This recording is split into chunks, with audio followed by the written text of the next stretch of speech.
Olá, estamos voltando aqui. Voltando com a nossa live de hoje. Tivemos um problema de conexão, mas estamos retornando para nossa série de lives Erros e Acertos, hoje com a Lu. Vamos ver se agora a gente consegue conectar bem aqui. Sejam bem-vindos, quem está assistindo a reprise. Hoje nós vamos conhecer mais sobre a Luciane, sua vida empreendedora. Tivemos um problema na conexão, mas estamos retornando. Vamos ver agora.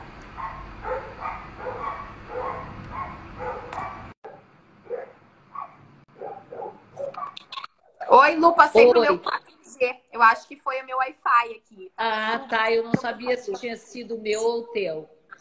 Bom, eu não sei, eu estava falando que tive esse convite, né, de uma grande amiga de montar essa escola em Porto Alegre, e aí minha vida já estava tomando um outro rumo. Aí eu vim para Dom Pedrito em 1987, porque eu me formei em 86, né? Porque esse era um trato com a minha mãe, né? Eu me casei em 85, meu marido veio para Dom Pedrito e eu fiquei em Porto Alegre porque era um combinado com a minha mãe, que eu só viesse quando terminasse a faculdade. E aí, então, eu vim para Dom Pedrito e montei o Compasso, que inicialmente era uma sociedade. Uma sociedade que durou longos anos, né? Mas, como foi falado por outras colegas aqui, sociedade é muito complicado, né? Porque as pessoas precisam ter objetivos em comum. E essa sociedade, apesar de ter durado longos anos, nós não tínhamos objetivos em comum, né? Tínhamos alguns, mas os nossos caminhos foram, ao longo do tempo, tomando rumos diferentes. Então, essa sociedade chegou um momento que ela precisou ser finalizada, né? E aí eu, então, passei a administrar a escola sozinha. E quando eu vim para Dom Pedrito, eu já, desde o início, eu já tive a incumbência de pegar a parte administrativa da escola, né? Já era minha parte, meu papel na escola já era esse. Mas eu vim muito nova, eu abri essa escola, eu tinha 22 anos. E eu vivenciei em Porto Alegre aquele momento que todas as escolas tinham seus grupos de dança, né? Então eu dancei por alguns anos no grupo de dança da escola Chemali, da escola Salma Chemali, que era o Geração Grupo de Dança. Eu dancei por alguns anos ali no grupo e eu tinha essa vontade de dançar, de ser bailarina ainda, né?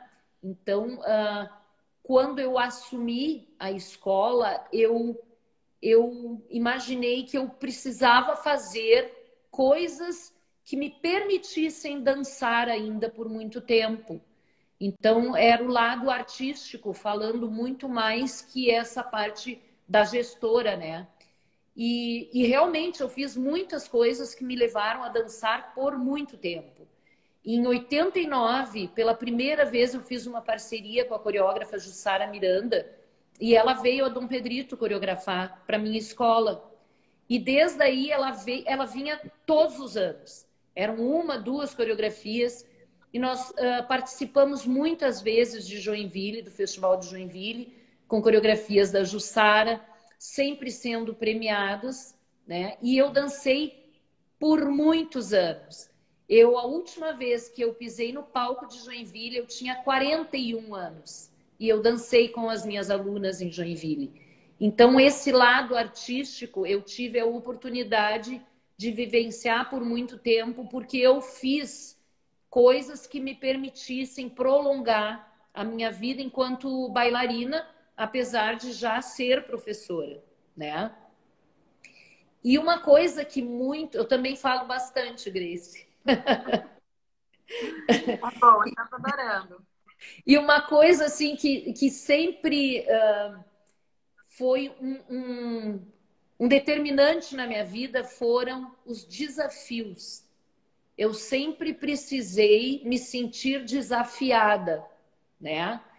Então, além de ter essa questão de manter uma companhia amadora, com bailarinos amadores, que eram sempre os bailarinos mais avançados da escola, de fazer o possível, porque toda essa questão de coreografias, de viagens, isso não podia ser mantido pela escola, né? Então, a gente precisava fazer promoções e outras coisas fora da escola para ter um caixa para manter esse tipo de atividade, né? Então, a gente fazia isso.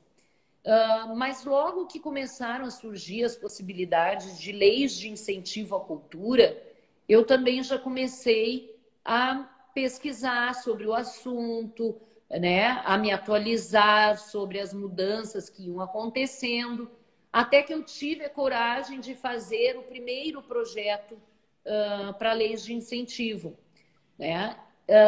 Em 1996, nós fazíamos sempre os nossos espetáculos num clube.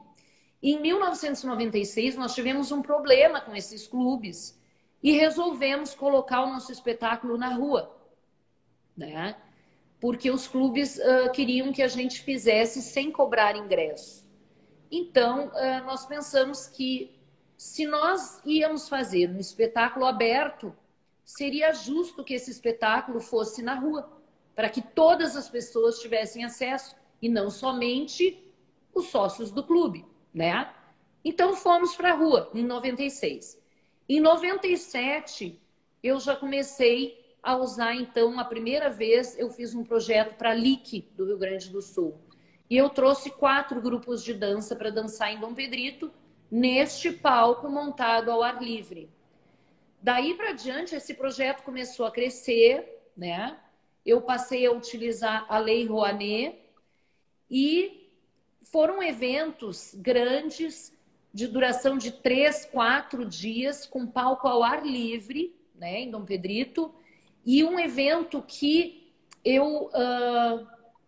eu realmente quis bancar o sonho de ver um evento profissional na cidade, com grupos recebendo cachê, com transporte pago, com hospedagem em hotel paga, porque eu achava a questão dos alojamentos, eu sempre achei muito complicado para os bailarinos. Então, era hotel, alimentação, tudo pago, né, pelo evento. E fizemos grandes eventos.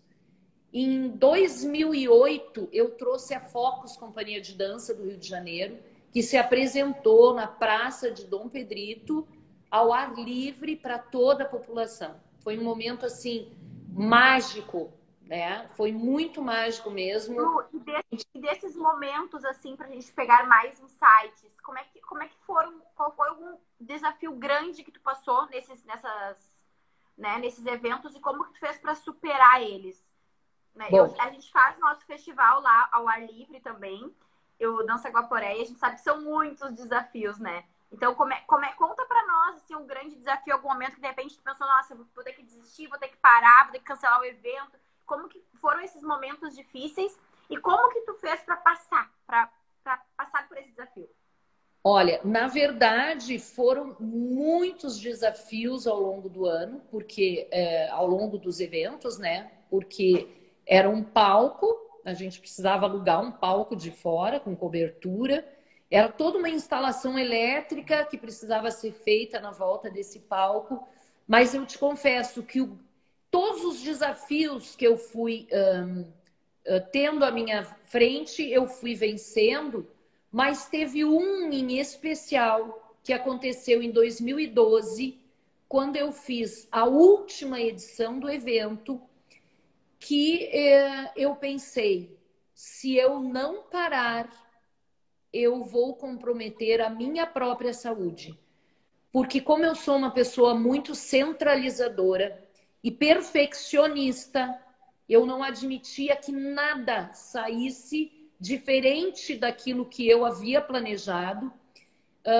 Eu cheguei nesse momento de dizer, não, este evento eu já fiz, eu já sei que sou capaz, mas eu agora preciso priorizar, inclusive, a minha saúde. Em 2012, quando eu trouxe esse palco, que era um palco imenso, com uma cobertura imensa, levava alguns dias para ser montado, esse palco foi finalizado E a CE, que era uma parceira do evento, que já tinha colocado um transformador há alguns anos atrás, exatamente naquele ponto onde eu usava o palco, estava ali o transformador naquele lugar, instalado, como todos os anos. E quando a CE me chamou para fazer a ligação da luz, eles me disseram: não poderemos ligar essa luz. Eu disse: como que não poderemos ligar? Não, porque o palco está mais perto do transformador esse ano. Eu disse: não, o palco está no mesmo lugar. Não, não está. E por uma questão de segurança, nós não podemos ligar a luz do palco, porque se ventar e o palco encostar no transformador, será uma tragédia grande. Então, para tua própria proteção, tu podes fazer o seguinte: instala um novo poste a 30 metros do palco, né? E a gente vem aqui, tira o transformador e fazemos a ligação. Só que o evento era no dia seguinte. Eu não tinha tempo para comprar um poste, mandar instalar um poste, fazer tudo de novo. Então, só me restou chamar um gerador de energia de Porto Alegre, que eu tinha feito a previsão no orçamento, mas eu não estava usando porque o orçamento estava muito apertado. E eu precisei esgoelar o orçamento para resolver, porque eu não podia desistir 24 horas antes do evento. Então, eu liguei para a empresa e disse para o dono da empresa: eu sei que tu não me conhece, mas está acontecendo isso. Eu preciso de um gerador amanhã aqui em Dom Pedrito, antes do meio-dia, porque o evento é amanhã. E um detalhe: eu não tenho dinheiro para te pagar agora. Eu só vou ter dinheiro para te pagar em fevereiro. E eu tive a sorte que ele acreditou em mim. E ele me mandou às 10 da manhã, entrou um gerador de energia em Dom Pedrito e foi então colocado do lado do palco e o evento aconteceu. Então eu precisei esgoelar o orçamento para isso e foi uma tensão muito grande. E foi como eu te disse, quando eu terminei, eu disse: não, este evento por alguns anos eu não posso fazer, porque realmente eu não vou ter condições de manter neste perfil, né? Então, desde 2012 eu não tenho feito o Compasso Abraço Dom Pedrito, que grandes escolas de dança do nosso estado participaram desse evento e artistas independentes também, né? Então, assim, o lado artístico foi o lado onde eu mais investi durante esses 34 anos. Em 2014, quando eu precisei realmente assumir a escola sozinha, né, que foi quando finalizou realmente essa sociedade que eu tinha, então eu comecei a pensar mais nesse lado de gestão da escola e principalmente que a escola ela precisava ter alguma coisa que garantisse que ela permaneceria funcionando caso eu enfrentasse alguma crise. Porque eu já tinha enfrentado outras que eu não tinha caixa para enfrentar essas crises, né? E foi muito no amor, no desafio, na insistência que se venceu naquela época, né? Então, eu desde... outros prejuízos, né, Lu? A gente acaba criando outros prejuízos na nossa vida. E eu percebo, a senhora falando assim de outras histórias também que eu já escutei, bem parecidas com a tua, é que a gente ama tanto aquele projeto, às vezes que é um projeto até paralelo à escola, é uma perna da escola, né? Um projeto, uma empresa nova dentro da própria escola, que a gente acaba criando algo tão grandioso, né? Querendo se doar, que a gente acaba criando algo maior, assim. Às vezes é difícil de manter ele, porque a gente quer se doar mais, E com a maturidade, até para quem está escutando, pensar assim, daqui a pouco, será que eu preciso criar algo tão grande, né? Será que não dá para ir em pequenos passos? Não sei se faz sentido para ti, mas lá no nosso foi a mesma situação, assim, a gente criou uma coisa muito grandiosa. Claro, a gente já estava preparado para aquela situação, porque também foi um outro momento, Mas se eu tivesse passado por aquela situação que a gente passou antes, sem estar preparado, aquilo pode te matar. Até na nossa própria vida, né? Se a gente aumenta tanto o nosso padrão de vida, aquilo te mata, te consome, porque tu não dá conta de viver naquele padrão. Exatamente. Então, é um site legal para pensar quando vai fazer um evento, assim, e a gente pensar agora, aprendendo contigo, como que a gente pode, daqui a pouco, fazer menor, né? Ir pensando. E também tem coisas que a gente tem que passar, né, Lu? Tem coisas que... Exatamente. E desde 2000, e o meu espetáculo, desde 1996, ele tem sido aberto ao ar livre, né? E ele continuou sendo, mas ele continuou sendo de uma forma mais enxuta, né? Com a minha escola, né? Então, em 2019, nós montamos Quebra-Nozes e apresentamos o Quebra-Nozes ao ar livre em Dom Pedrito, né? E como que tu faz para financiar esse evento, Lu? Como que tu faz? Na verdade, a gente, nesses últimos anos, como eu não fiz esse compasso, Abraça Dom Pedrito, com leis de incentivo, foi apenas um espetáculo da escola, a gente solicita patrocínio para empresas locais, né? E a gente tem tido o apoio dessas empresas para poder, então, manter esse espetáculo ao ar livre, mas é um espetáculo que não dá lucro, né? É um espetáculo que se paga e, em algumas vezes, ele sim dá um prejuízo para a escola, mas um prejuízo que, por enquanto, a escola conseguiu manter, né?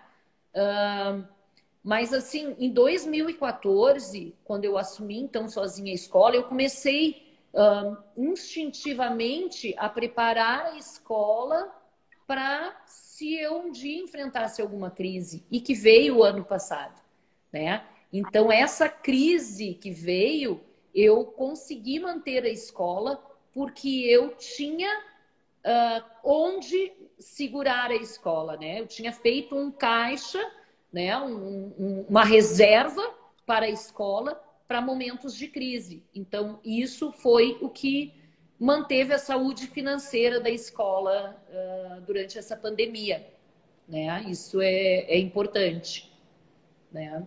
Muito bom. E a gente percebe que a grande maioria das escolas, é muito natural que a gente entrou num ciclo de os eventos darem prejuízo e serem normais darem prejuízo. Isso tu vai ver em outros setores, não é normal, né, dar prejuízo.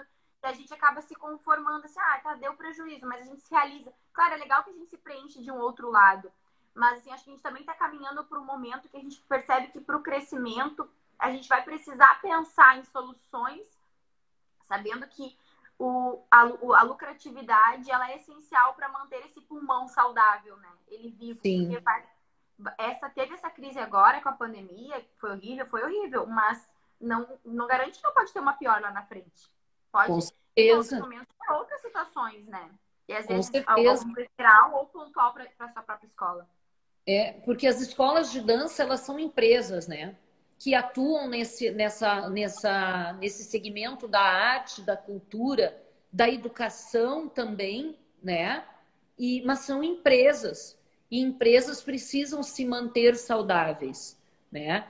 E eu penso que as escolas de dança do interior têm ainda uma maior dificuldade para manter essa saúde financeira, porque no interior...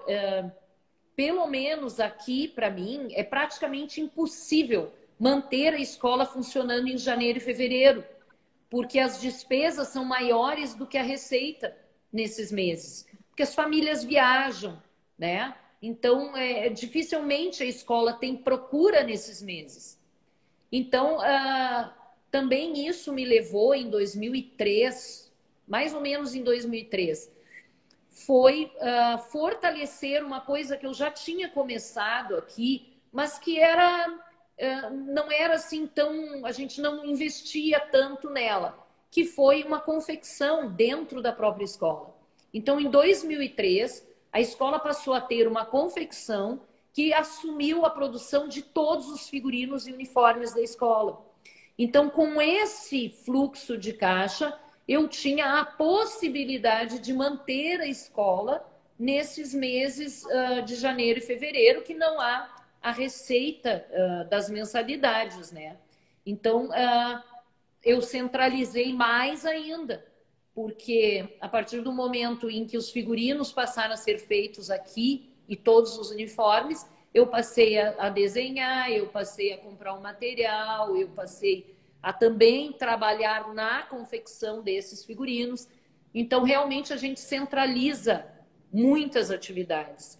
E a gente precisa realmente pensar nessa questão da gestão, de delegar poderes para algumas pessoas, de dividir tarefas, né, na equipe. Realmente a gente precisa, porque num determinado momento passa a ser impossível centralizar tantas atividades, né?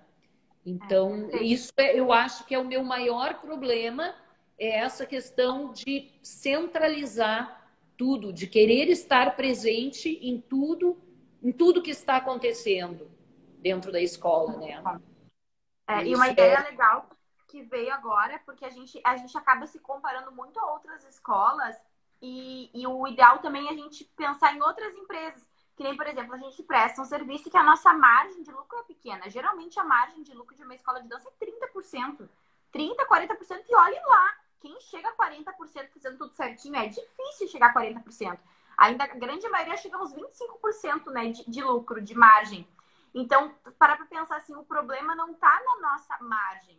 O problema está que a gente se foca apenas na margem e que aumentar a lucratividade focando apenas na margem do serviço. Mas quando a gente expande o olhar e pensar que outros produtos que eu posso oferecer com a minha equipe, né, que outros ativos eu tenho, que outras receitas eu posso ter, que a gente falou da confecção de figurinos, daqui a pouco pode pensar em confeccionar outras coisas para vender também para o teu público, né, Lu? Então, assim, esse olhar de expandir, acho que aumenta muito o nosso olhar como gestor. E que nem tu falou também, essa questão do delegar, é como a mamãe com o filho. Como ele é o nosso bebê, a nossa escola, né? Quando ele é pequenininho, a gente quer dar comida, a gente quer fazer tudo. Mas para essa criança crescer, a gente tem que dar autonomia. Vai ter que dar autonomia para esses funcionários, vai ter que deixar ela errar às vezes, né? Que é quando a criança vai criando coragem, vai crescendo. E depois fica um adolescente, depois vai para a fase adulta. Mas muito legal isso. Não, e outra coisa, assim, que a gente como artista faz e que como empresário a gente vê que não é o caminho correto, é que a gente sempre quer entregar muito mais do que foi contratado, né? E isso às vezes faz com que as pessoas não valorizem o teu trabalho, né? Então, por exemplo, o aluno vem, ele contrata um número X de aulas por mês e normalmente a gente trabalha o dobro com esse aluno porque a gente quer que ele ensaie, a gente quer... E isso tudo fica, né, fica no amor, né? E, na verdade, não deveria ser assim, né? Não deveria ser assim. O caminho do meio, né? Exatamente. Então, entregar mais sem cobrar mais é falência. Se tu com certeza. É isso que a gente não... 40% a mais, ótimo, acho que a gente precisa entregar mais para encantar. O problema é a linha do meio. Tu acaba entregando 100, 200% a mais, então é falência. Tem que ter um equilíbrio, né? Até que quando exatamente. Porque senão tu te mata, daí tu cria aquela expectativa, aquele aluno quando ele dizer tá tchau, tô indo pra faculdade, adeus. E tu diz, meu Deus, o que. E a tua vida foi 10 anos de escola, foi 20 anos de escola, foi 30 anos, e cadê, né? E agora? Exatamente. E agora, né? Exatamente, a gente tem que aprender isso, que a gente não pode entregar assim tanto mais do que é contratado, né? A gente precisa ter esse olhar empresarial, porque em nenhuma empresa que tu vai contratar um serviço vão te dar um serviço de graça. Se tu contratar uma velocidade de internet de 100 mega, tu vai pagar 100 mega. Se tu pedir 150, não vão te dar 50 de graça, vão te cobrar os 150, né? E um outro grande desafio que eu enfrentei aqui foi nesse início de pandemia, foi o me familiarizar com as ferramentas de internet para poder manter a escola funcionando. Porque realmente eu não tinha nenhuma habilidade com a internet. E até permaneço com essa dificuldade na minha gestão, porque eu vivo uma relação de amor e ódio com essas redes sociais. Porque eu vou lá, eu posto, ai que legal, daí em pouco eu canso, eu não quero mais postar, eu não quero olhar, Então eu vivo uma relação de amor e ódio com essas redes sociais, né? E isso a gente precisa aprender a administrar de uma forma mais leve, porque tem sido e vai continuar sendo fundamental para as escolas, né? Mas essa dificuldade eu ainda não venci. Eu ainda continuo nessa batalha com as redes sociais, né? Então, tem sido mais um desafio essas difícil. redes sociais. O mestre dos magos, né? Que quando vê ele aparece, quando vê ele some. E a gente brincava, assim, que há um tempo atrás, a gente ainda tem essa dificuldade aqui também, assim, de manter, sabe? Manter sempre. O que traz resultado é a disciplina, né? De manter sempre, manter sempre. Daí a gente brincava, às vezes, na reunião, assim, cheia de planejamento, passava a semana assim, gente, a gente não conseguiu postar, não conseguiu fazer. A gente parece o mestre dos magos. De repente aparece com tudo. E quando vê some, desaparece. Onde estão? Então é difícil mesmo. Mas, assim, acho que quando a gente começa a criar um padrão, né? Vamos postar isso todos os dias, vamos criar essa agenda e delegar isso para a equipe para pensar. Que o problema nem é tanto executar, mas sim parar para pensar. Então a gente começar a delegar assim, ó, a maneira de pensar é essa, e achar pessoas que vão pensar com a gente, né?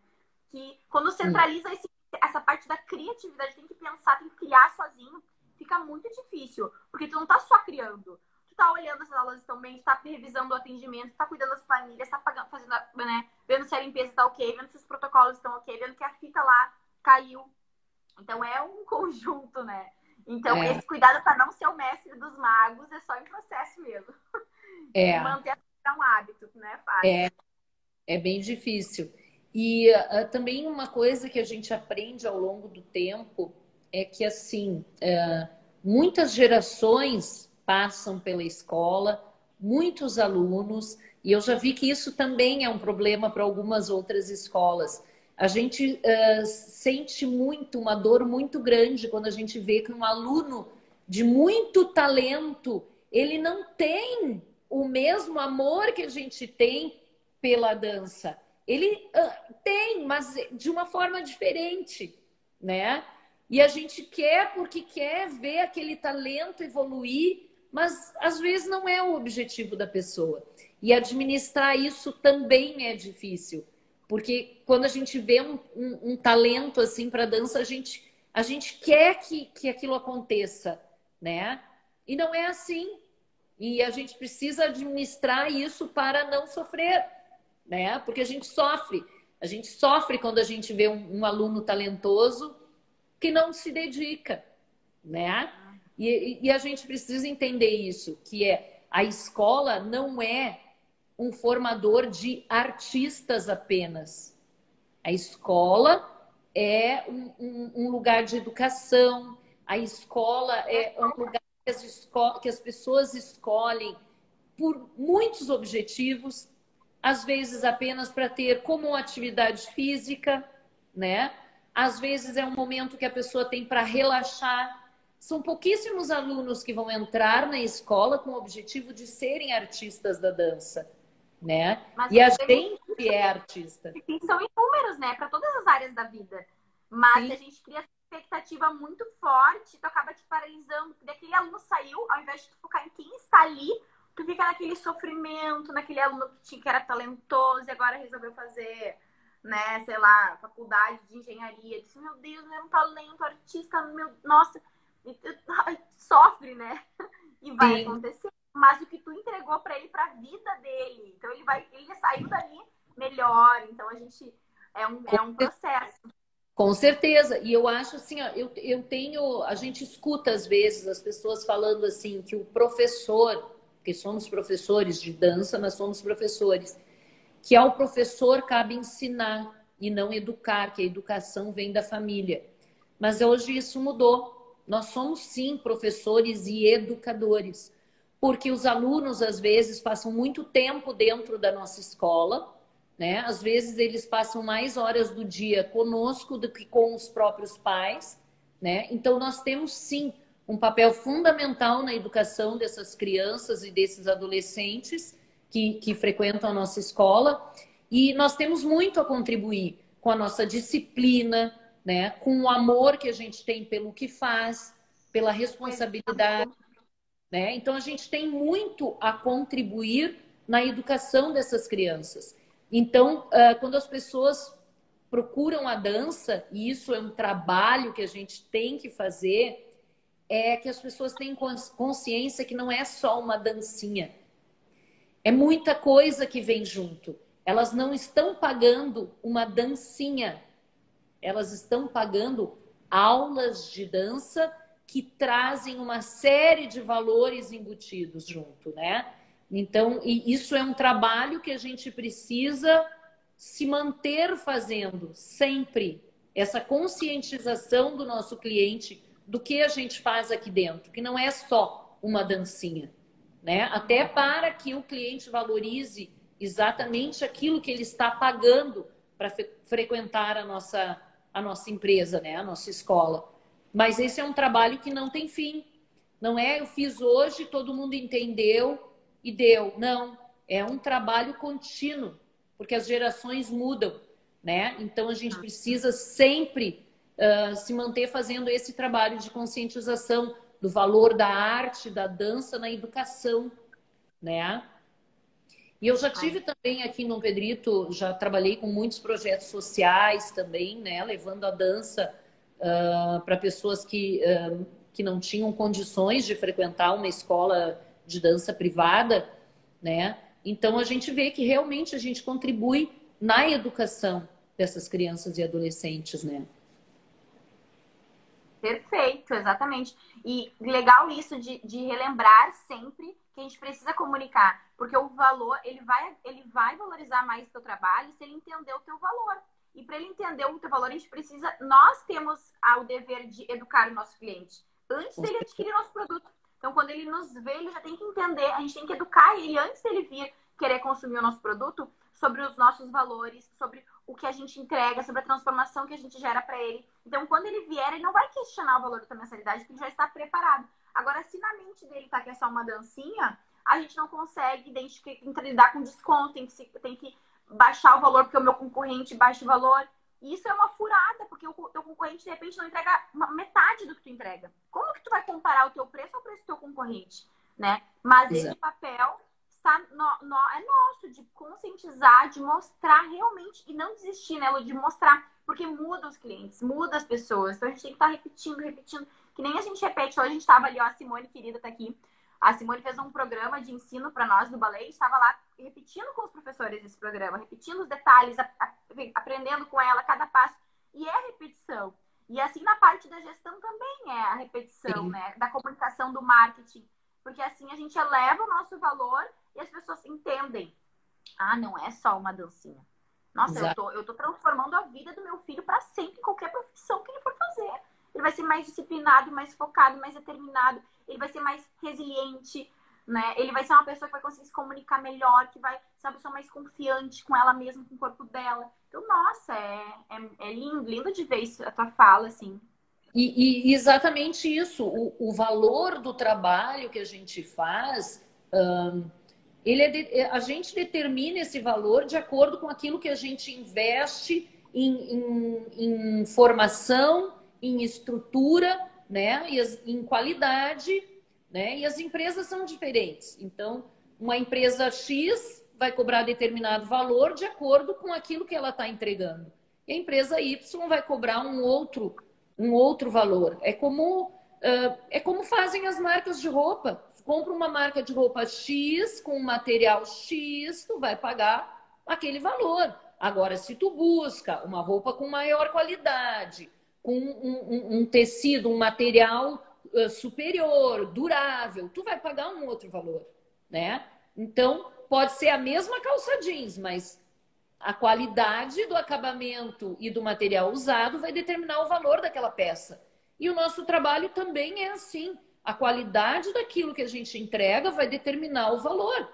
Então, uma escola com uma estrutura X não pode ser comparada com outra, que às vezes não tem quase estrutura, né? Então, nessa questão, eu sempre me mantive fiel ao que eu acredito. O meu trabalho nesta cidade vale tanto. Ah, mas tu deveria cobrar menos, ou entrou uma nova escola que está cobrando tanto, por que que tu não baixa o preço? Não, porque o que eu vou ter, o fluxo de caixa que eu vou ter com 30 alunos e com 100 alunos vai ser o mesmo, e o trabalho vai ser muito maior, então eu fico com a qualidade de 30 alunos. Trabalho com qualidade com 30 alunos com o mesmo fluxo de caixa, mas eu não vou desqualificar o investimento que eu estou fazendo, né? Então eu acho que a gente tem que ser fiel ao que acredita e defender aquilo que a gente acredita. Se eu preparei a escola com uma estrutura e uma qualidade de ensino que eu acho justo cobrar determinado valor, ok, né?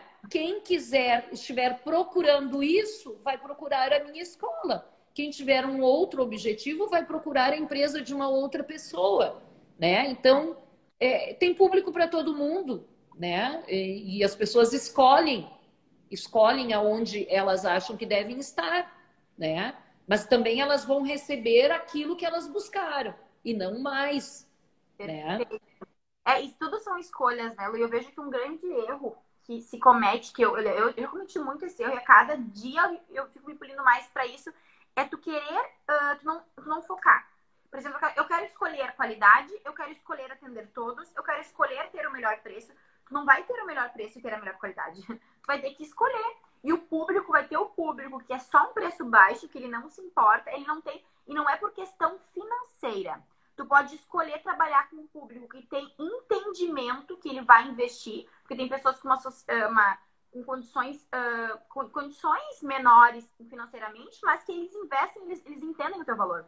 Então, tu tem que escolher. Eu vou querer trabalhar com um público que não entende, que não investe porque ele não vê valor, né? Eu não consigo educar esse público. Tem público que tu não vai conseguir educar, porque a cultura dele, o que ele quer é tudo ali. Ou tu vai escolher trabalhar com qualidade. Então, qualidade é um outro público. E tu não vai conseguir satisfazer aquele público que quer que tu baixe R$ 5 a mensalidade. Não vai. Então, assim, aquele público que é R$ 5 de desconto na mensalidade é o público que vai te deixar por um outro que fez por R$ 8 a menos. É o público que vai te incomodar pro resto da vida. Porque não entende o que tu faz. E tu vai, com certeza, a nossa entrega tem que ser maior. Mas só que a gente tem que ter essa proporção. Não maior a ponto de matar. Que é o que a gente vê em escolas excelentes que só querem entregar e tem um medo de cobrar o que entrega, né? Mesmo que seja menos do que entrega, e acabam fechando. Então, assim, esse equilíbrio, né? Entregar 30%, 40% a mais, sim, é bom a gente encantar o cliente, mas tem que ser justo, não pode ser bom só para ele e não ser bom para a escola ou não ser bom para o mundo, né? Tem que ter esse equilíbrio para se manter e crescer. Exatamente, exatamente. Claro que sempre se busca entregar mais, até para valorizar ainda mais o teu trabalho, mas é exatamente esse ponto que tu falaste. Este mais não pode comprometer a saúde financeira de uma escola, né? E é difícil achar esse equilíbrio. É muito difícil, principalmente quando a gente começa a fazer as produções dos espetáculos, né? Aí esse É o equilíbrio meu gargalo. Esse é o meu gargalo, esse é a minha pedra no sapato. Porque aí, enquanto não tá perfeito, tu queres ensaiar mais e mais e mais. Isso é a ocupação da sala, é a ocupação do professor, né? Então, isso é despesa. É só um ensaio. Mas um ensaio te traz despesa, porque tu tá utilizando aquela sala, aquele professor naquele determinado horário. Então, é um momento que a escola está deixando de contabilizar valores com uma outra turma, por exemplo. Perfeito. E quando a Né? gente faz esse olhar anual, tu consegue já fazer uma projeção para outro ano. Então, que isso seja diluído nas mensalidades, mas que esse custo seja embutido, né? Claro. Porque senão, com o passar dos anos, uma coisa assim, tá, a gente tá errando, tá, mas com o passar dos anos, as coisas se repetem no outro ano. O que eu posso fazer pro outro ano para embutir isso e conseguir não perder a essência também, né? A gente fala muito isso, não perder a essência, aí para um lado assim, eu profissionalizei, mas perdi a minha essência, daí pra que fazer aquilo, né? Se, eu digo, se tu vende a tua alma, se tu não se sente feliz e realizado, pra que fazer aquilo, então? A gente tem que seguir com a nossa essência, com a nossa alma vibrando, mas achar o caminho do meio, né, Lu? O equilíbrio. Isso. E tu sabe que uma coisa assim que depois de tantos anos de escola, e eu aprendi, claro, eu vim para Dom Pedrito por questões familiares, né? Meu marido era daqui, eu passava, na minha infância, eu vinha muito para Dom Pedrito, eu casei com uma pessoa daqui que já queria vir para Dom Pedrito mesmo, já queria retornar, então isso foi, né? O destino já me colocou aqui. Mas eu acho que uma coisa muito importante quando a gente vai abrir uma escola é a gente primeiro saber que objetivo a gente tem com essa escola, o que a gente quer. Depois a gente vai ver que lugar a gente vai abrir essa escola. Se o lugar comporta o teu objetivo e o teu sonho, vai em frente. Se o lugar não comporta, ou tu muda o objetivo, ou tu muda o lugar. Né? Porque realmente é muito difícil equilibrar isso. É um trabalho muito árduo, né? Porque às vezes aquele lugar não está preparado para entender o valor do teu trabalho, né? Para entender o valor da cultura e da arte de forma geral. Isso é muito difícil mudar a mentalidade de um lugar. É um trabalho muito, muito, muito pesado, né? Eu acho que se lá no início eu tivesse analisado todas essas coisas, talvez o perfil da escola fosse outro, ou talvez a escola estivesse num outro lugar. Porque realmente a maior dificuldade que eu acho é essa questão de valorização da arte e da cultura nas cidades do interior. Eu aqui agora tenho um novo desafio, porque eu, o ano passado, assumi como presidente do Conselho de Cultura da nossa cidade, e eu estou tendo o desafio de ajudar o município, né, junto com os meus colegas conselheiros, de termos o nosso plano municipal de cultura, porque nós não tínhamos isso, né? E é uma cidade que teve um histórico cultural muito importante, porque Dom Pedrito tinha um teatro, que hoje não tem, mas teve. E aqui, na década de 40, meu avô foi prefeito de Dom Pedrito, e eu me lembrava dele contando que vinham a Dom Pedrito, naquela época, importantes companhias de teatro. Procópio Ferreira se apresentou em Dom Pedrito, Bibi Ferreira se apresentou em Dom Pedrito. Então, nós tivemos um histórico cultural muito, muito importante que foi se perdendo ao longo do tempo, né? E essa retomada, essa caminhada tem sido bem árdua assim no interior. Eu acredito que na maioria das cidades do interior deve ser da mesma forma, né? O esforço vai ser muito maior, porque é um esforço para educar muito maior, criar essa cultura. E olha todo o esforço que teve que fazer para trazer isso de fora, para educar as pessoas. E mesmo assim, como aquilo não está na sua casa, não está na sua família, é um processo muito lento, né? Mas não podemos deixar de acreditar, né? Exato. E assim, ó, eu ao longo desses anos, porque em 96 eu comecei a fazer espetáculos na rua, né? Então, são muitos, muitos anos de espetáculos abertos, são mais de 78 espetáculos realizados ao ar livre, porque cada evento são 3, 4 espetáculos. Então, são 78 espetáculos realizados ao longo dessa trajetória, e mesmo assim eu ainda escuto, às vezes, alguns comentários, sabe que eu nunca vi? Então, assim, né? Um espetáculo acontecendo há mais de 20 anos na rua e eu ainda escuto. Quantos habitantes tem na cidade? Eu acho que está em torno de uns 34, 35 mil habitantes, né? A cidade é pequena, né? Nós já tivemos mais, mas está tendo muita gente indo embora, né? Por motivos profissionais, indo para outras cidades maiores. Então, a nossa cidade encolheu um pouco, né? Ela encolheu um pouco. Mas essa questão de educar a população para a importância da arte, da cultura, para valorizar isso como uma ferramenta de educação para os filhos, esse é um trabalho muito, muito lento, né? E que não acaba nunca, porque as gerações mudam, né? Então, aqueles que já estudaram, que valorizaram, já foram embora, né? São novas gerações com novos pais, então essa educação é constante, esse trabalho não termina, né? Não Esse termina. trabalho não termina. E outra coisa legal de se pensar também, Lu, é essa questão, assim, a gente falou sobre escolher o local, né, e qual o teu objetivo. E acho que um terceiro ponto também é nós pensarmos, assim, que cliente a gente quer atender. E às vezes o cliente que a gente quer atender não é o que a gente realmente realiza, e o que a gente aproxima. Então, tu perceber quem é o teu cliente, que tu deixa realmente satisfeito, qual é o objetivo dele. E às vezes ter essa flexibilidade de mudar isso daqui a pouco. O meu objetivo era esse. Mas daqui a pouco eu não tenho clientes para atender isso. Daqui a pouco eu não tenho clientes que queiram isso. Então, e tu perceber assim, o que eles estão querendo. E daqui a pouco ajustar o foco porque eles estão querendo, achando um equilíbrio entre o que tu quer. Eu percebo que ajuda, assim, porque muitas das coisas que eu queria, que a minha cidade, ela é maior, eu acho que ela tá com 69 mil habitantes, mas ainda é uma cidade pequena também. Ela já é bem maior, né, do que aí. Sim. A gente também tem essas dificuldades, assim. E eu percebi que muitas coisas que eu queria colocar, o cliente não queria. Então, quando eu comecei a perceber, talvez, o que ele quer, sabe?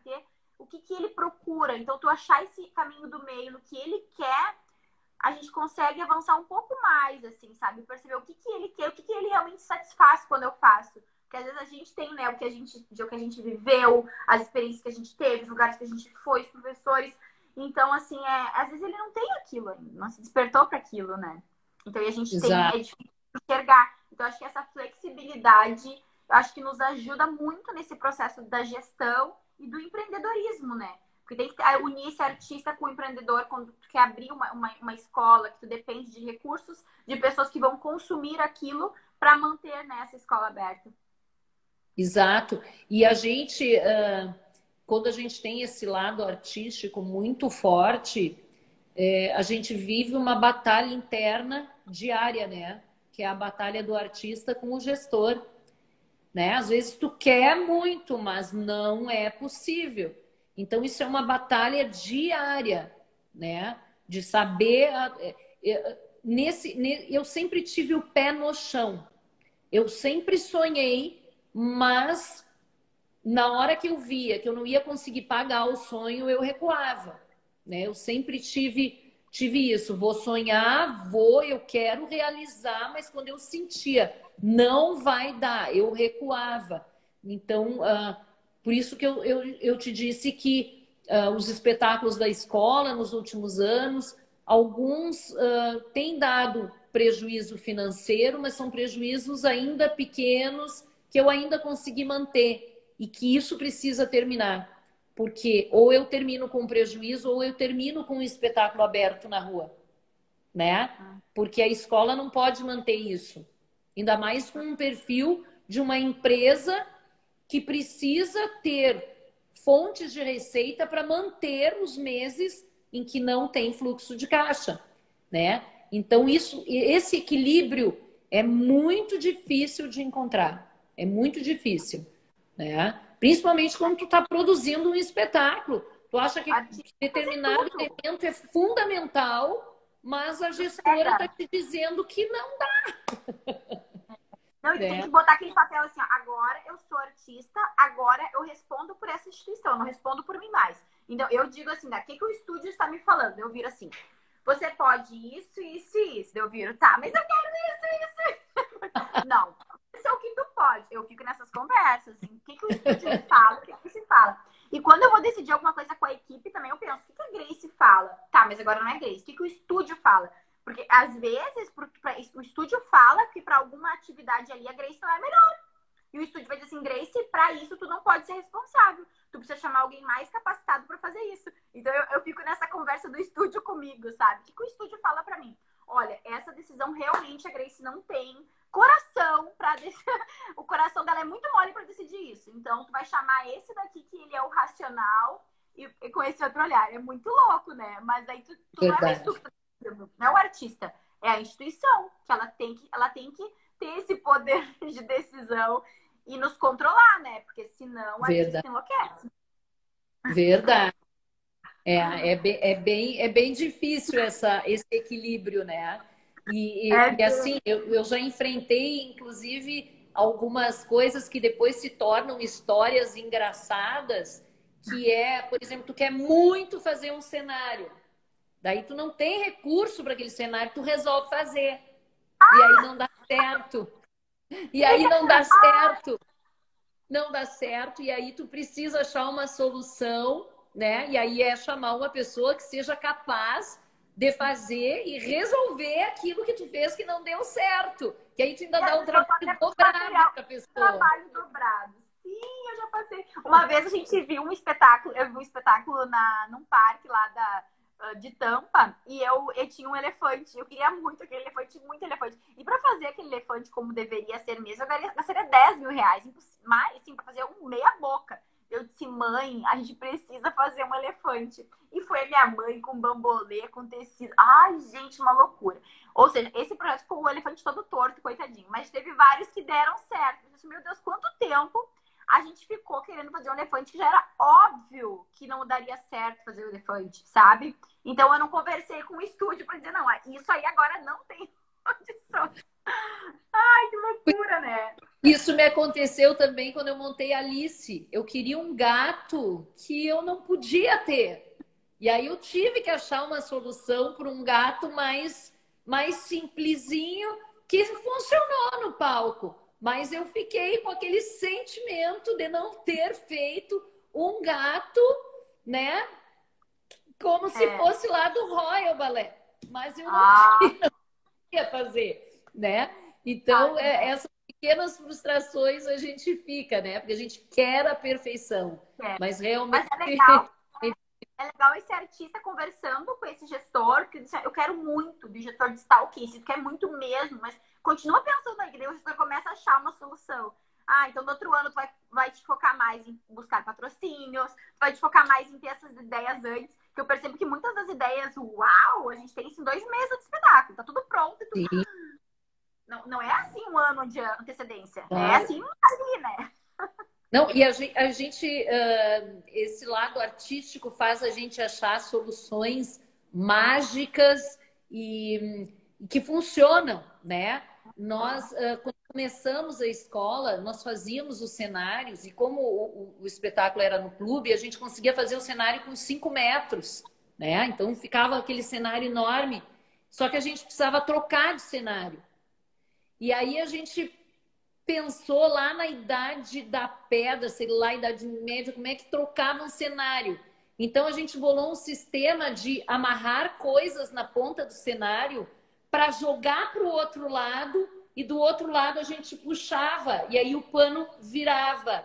Então a gente usava da criatividade para poder fazer as coisas, né? Enquanto num teatro vai lá só aperta um botãozinho e lá o cenário troca, o cenário sobe, o cenário desce. A gente tinha que usar roldana, peso para jogar para o outro lado, né?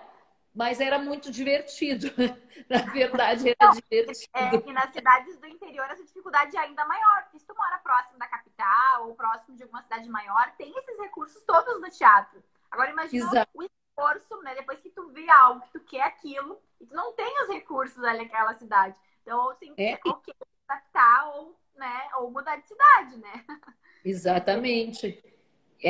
E aí é o uso da criatividade, né? Do lado artístico da gente que para solucionar essas questões. Mas e o grande desafio é justamente esse da gestão e que esse teu movimento, né? Gestão e movimento está sendo bem importante para inspirar a maioria das nossas escolas, porque eu vejo que essa crise que nós estamos enfrentando, se a gente realmente não investir nesse lado da gestão, vai ser bem difícil ultrapassar. Porque quando isso terminar, que talvez no fim do ano estejamos todos vacinados, não sei, Quando isso terminar, eu acho que as escolas... Eu tenho dois sentimentos. Ou as escolas vão lotar de pessoas procurando aquilo que nós temos para oferecer, mas o meu coração diz que nós vamos enfrentar um período de reconstrução que vai ser bem difícil, de reconstruir a nossa importância na sociedade, sabe? Eu acho que vai ser um período bem difícil. As coisas...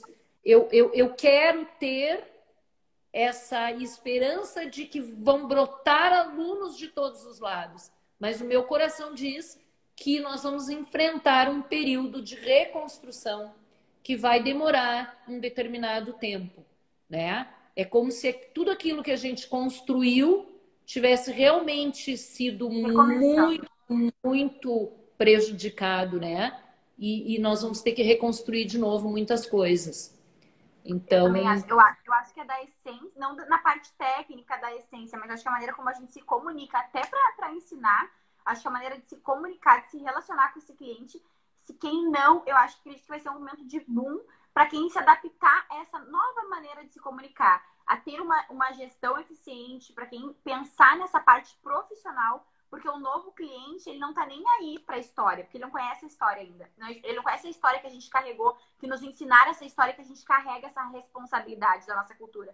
E esse novo cliente não sabe. E se a gente tem que aprender a como acessar ele. Eu acho que as escolas que estiverem organizadas de uma maneira profissional para aprender como se comunicar com esse cliente e trazer ele, vão crescer muito. E outras escolas que são excelentes nessa parte, que carregam essa mochila muito bem, mas se elas não se abrir para abrir essa flexibilidade, né, para essa nova maneira, eu acho que vão sofrer muito até conseguir, ou vão ir para outra área, ou vão sofrer muito até conseguir viver nesse novo momento, que é um novo momento, é muito diferente, né? Exato. Muito.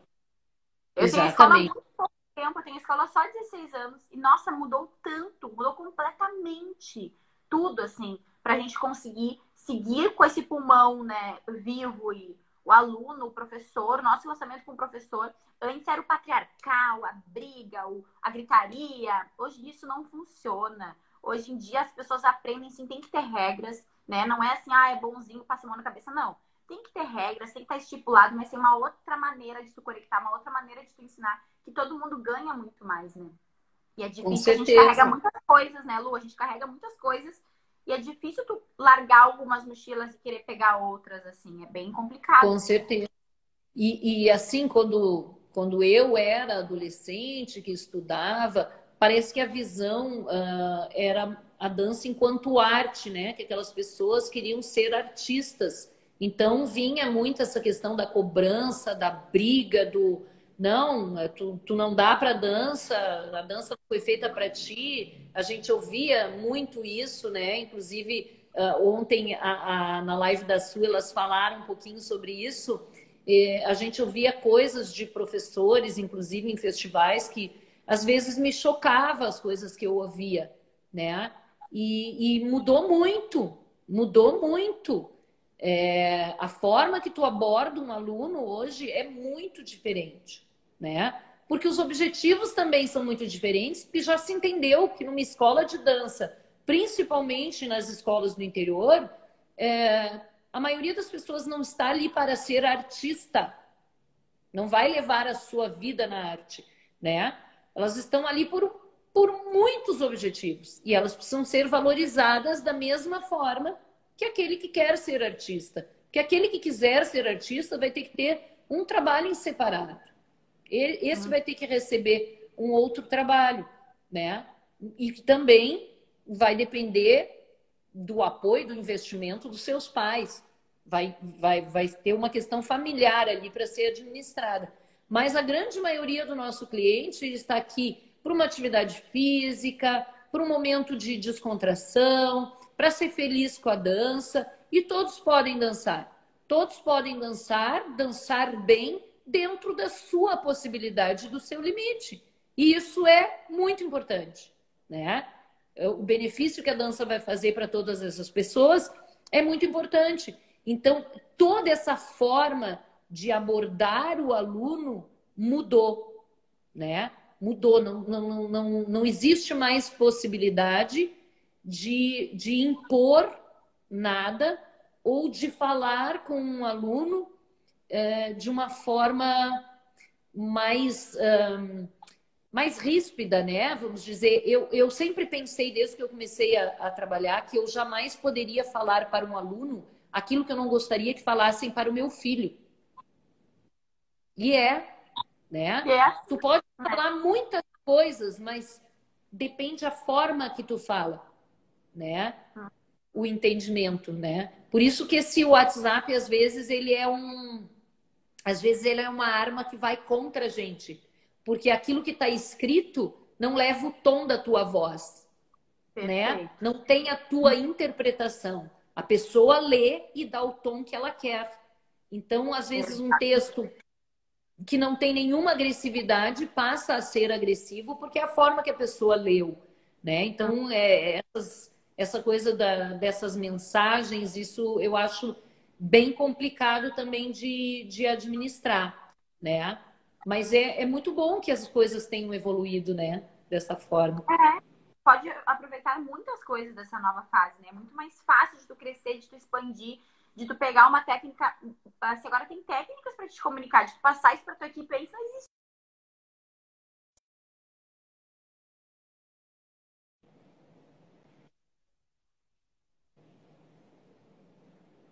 Deixa eu fazer o nosso tempo tá passando, tá tão boa a conversa, tão boa a conversa. Gente, muito obrigada por todos que estão aqui. Então, eu vou fazer um print eu vou fazer um print aqui com a Lu, porque nosso tempo terminou, só que eu me envolvi aqui. Adoro conversar com ela.